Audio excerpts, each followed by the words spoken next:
Hey concealed carry fans, today I'll give you my impressions of the Kimber Micro 9 and the Kimber Solo and why I switched, and give you a close-up view of both. And if it helps you make a buying decision, then great. If you're like me and you're just not comfortable carrying a double stack or a full size, then one of these may be a great option for you.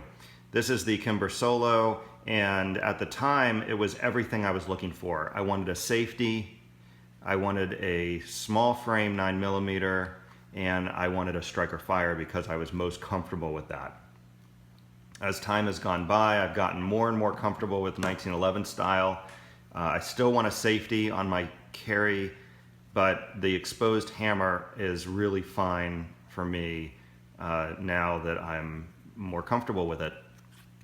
And it really is just a personal comfort level, I think. So the main reason why I switched is because this jams.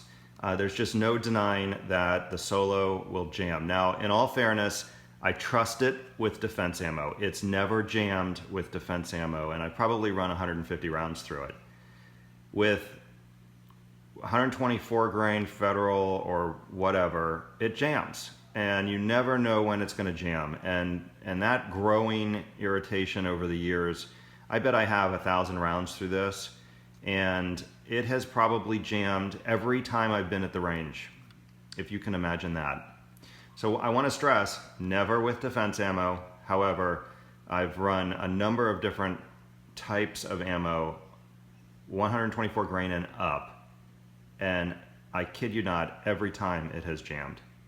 So the growing concern over reliability caused me to take a look at another option. And at the time, the Micro 9 didn't exist. Well, I shot a Kimber Ultra Carry 2, which is, I have one of those also, and I instantly fell in love with the 1911 trigger. So now that I'm hooked on that, this has just been a perfect option. So anyway, I'll give you a comparison of the two. We'll take them down. Incidentally, this is a Right Leatherworks holster, which I love. I would highly recommend checking them out at rightleatherworks.com.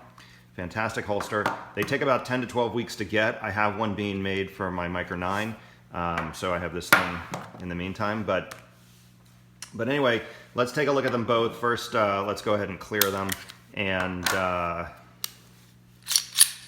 we'll do a side-by-side comparison, and then we'll take them down. I'll show you the intricacies, I guess, of the Takedown, and then just the overall look and feel. So first, let's start with the magazine. The Micro 9 magazine has a way harder spring in it. Sometimes it's hard to get that blast round in. It holds 6.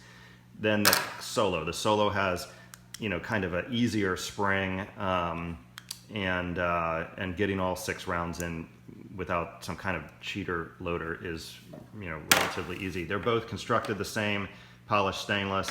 They're super durable, and I've been really happy with the magazines. So side by side, they are, I know the measurements, so this is about 1 inch wide from the laser to the slide release, and the Micro 9 is identical from the slide release to the laser. However, this slide is just a hair over 3/4 of an inch, and this is almost a full inch. So you got almost 1.25 inches extra width on the Solo. You don't really notice it. I mean, it's got a little bit more heft to it than the Micro 9, probably because it has more parts, but they actually weigh almost identical. So it's any weight difference is really in your mind, and I think it's the balancing. You know, this feels more balanced side to side because I guess the frame, the slide is lighter, is probably what it is. The slide is heavier on this, and it's got more parts up in here, so it feels more top heavy. So that's a definite, you definitely notice that. And I've noticed when drawing, you get a little bit more momentum with this because the slide is heavier. When shooting, this is a little bit more, has a little bit more of a pop to it because the slide, in my opinion, is heavier.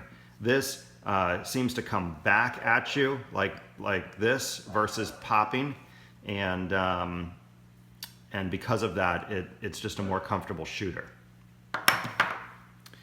Let's see let's give you a close up, and then we'll go ahead and take them down. So the Solo is, of course, in the black Kimpro finish. Now, I don't have any scratches on it, except for this little scratch where you have to clip the slide when you reassemble it. But I have heard that the Kimpro finish in black is less durable than in silver. My experience so far with this is they're about the same. The laser, they're both identical laser grips from Crimson Trace. Very happy with that. They both have ambidextrous safeties. However, I want to show you something about the safety. The safety on the Micro 9 is way more pronounced.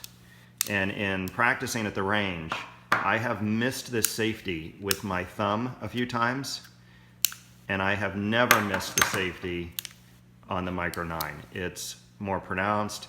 It has more of a rolling click than a positive click. There's a little ball bearing in there, it appears, that causes it to be on or off, as opposed to the Solo, where it's a very positive internal click. There's a mechanism in there. You can even hear the difference.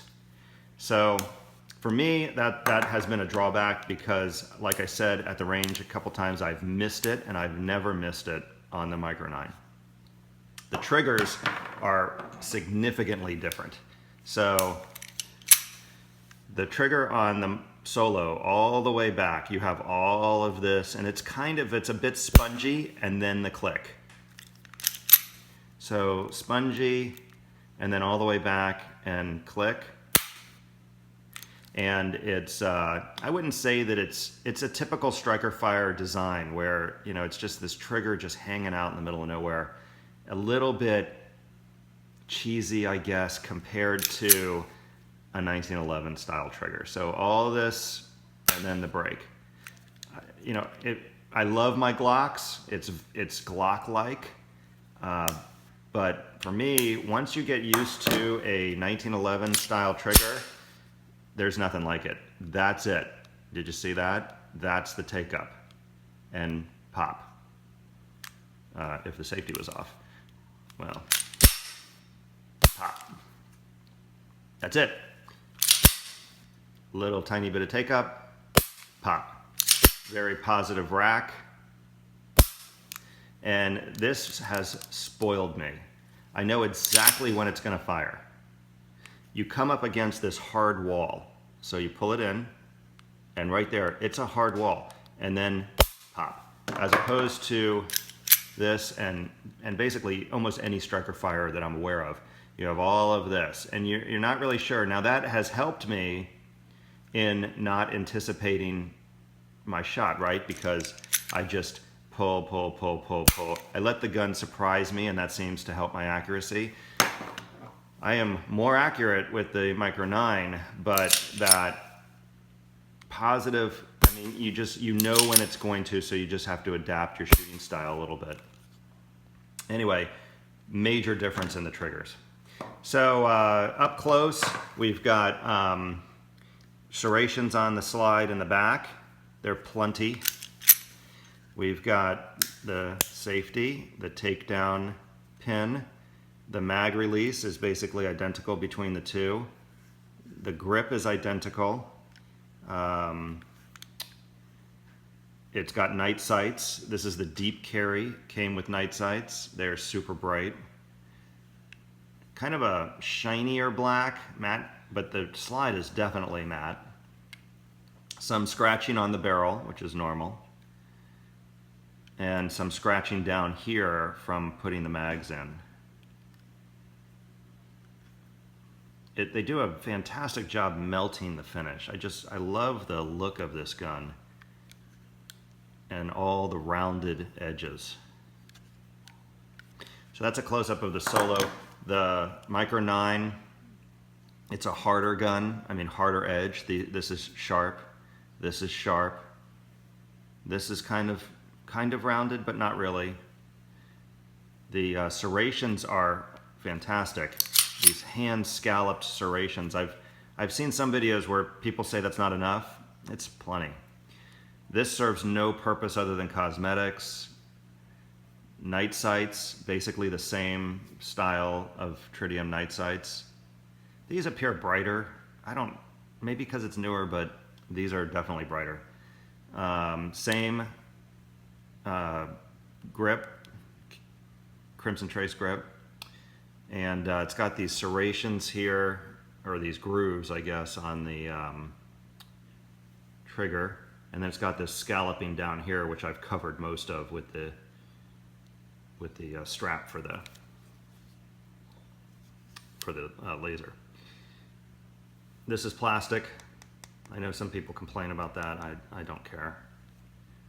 And this, of course, is the custom shop version, so it's different in these number of ways. It came with rosewood grips. I got rid of those and decided with black. They make this Crimson Trace laser in rosewood, but I like this black on black look, so that's pretty much why I went with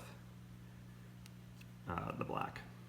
Anyway, so there's your close-up. So as far as takedown, they are both a little bit of a pain just because of their size, but you bring the, of course the mag has to be out, and you bring the slide back to this first little groove right here, and you push out the pin from the other side. So right there, push out the pin, and once it's out, you're good to go. It's out. Release it. You have to pull the trigger to get it to slide off, and you're done. The spring comes out very easily. This has to be replaced every 500 rounds according to Kimber, which I've done. And the barrel has to be turned slightly to an angle to get it out because of this lip right here. And you can see where the bullets rub against the feeder ramp. Now, I polished that feeder ramp a long time ago. It didn't make any difference. Anyway, it goes right back together relatively easily. I can tell you the spring is easier on the Solo than it is on the Micro 9. Now here's the part where you have to pay attention. And both these guns have a part where you have to pay attention. So put it back together, pull this back, and there's this little spring right there. You can see it right above my thumb. You have got to snag that on the tip of the slide pin right there. Right there, that tiny little tip right there. It's not this big thing. It's just right there where my fingernail is. And you have to line up the barrel also. So we got the barrel lined up in the pinhole.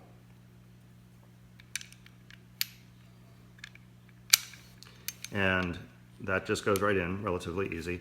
And then you have to push down and basically scratch your gun to catch that spring, and then release, and everything's back together. Now right here you can see very clearly if you have caught the spring or not. If you haven't caught the spring, that will not spring back down like it is. If you have caught the spring, it acts just like this. If you don't check this, here's the penalty. You get one shot. One shot. And it'll lock the slide back. And then you have to, I've never actually done it, but from what I understand, it's difficult to get the pin out once you've locked it back after you've missed that spring and shot it. So just something to think about with the Solo that you have to pay attention to. The Micro 9, on the other hand, has none of that. It's unbelievably simple. So you pull the slide back, same, line it up with the slide pin release hole, push that out as best you can from the other side, snag it with your fingernail, and it will come right out, hopefully. Right there, I didn't have it lined up, and here it comes. So, very easy, comes right out. You heard the barrel release, because it too has this barrel thing. You don't have to pull the trigger, it just comes right out. Now this is a little bit of a pain. This spring it's not contained, it's not a double spring like the other one, so you've got to maneuver that back in there. And the barrel is easier to, you don't have to twist it or anything, barrel comes right out. But that's basically it. You've got your striker pin in here, there's nothing serviceable there. You can see, obviously these both need to be cleaned. I just had them out the range the other day, but anyway, this side, here's what you have to pay attention to. This little thing, I don't actually know what it does, but it has to be down. And if you rack it back and forget as you're reassembling and you bend that, that's gonna be a problem. However, this thing is pretty beefy. I don't think you're gonna bend it.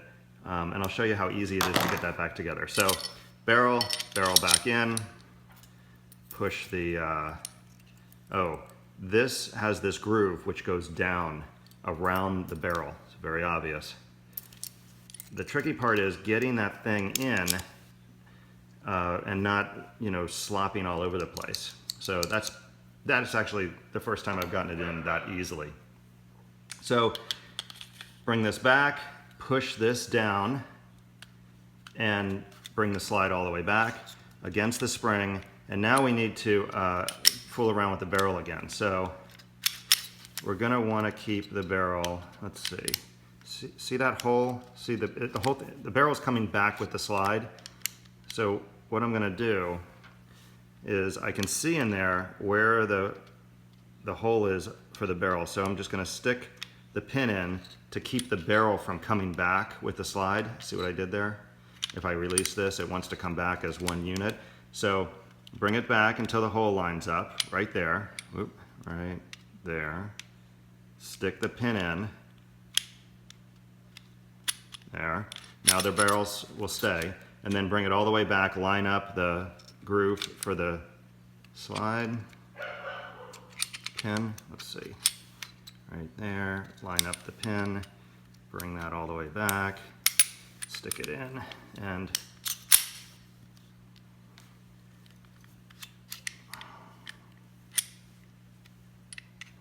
I missed the barrel. So we'll pull that back out. The barrel is right there. Right there.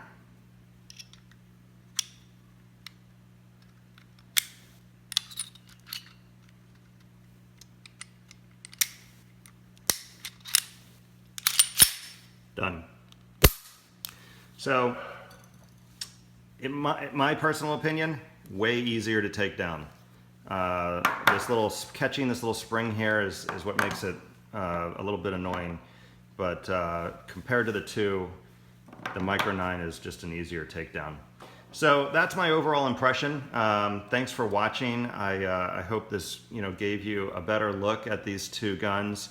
If this is something you're considering, stay tuned because we're gonna, I'll include some range footage on both so you can see the poppiness that I experience with the Solo, but not the Micro 9.